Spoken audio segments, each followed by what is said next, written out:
Hi, we're going to look at how to install the Statcounter code into your existing Google Tag Manager that you already have running on your website.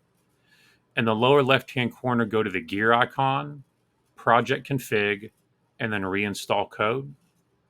In the middle, click 70 Platforms, and then scroll down and click where it says Google Tag Manager. Click on the button Copy to Clipboard.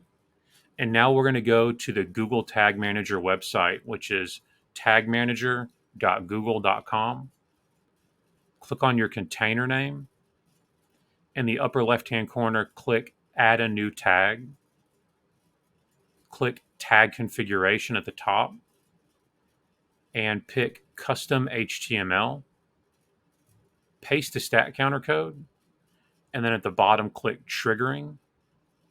Pick All Pages at the top. And then click Save.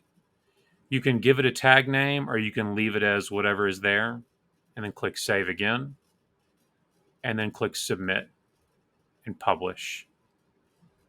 And you can leave a description for the container or you can skip this step. And it is now published the Statcounter code inside of your Google Tag Manager. Thank you very much for your time.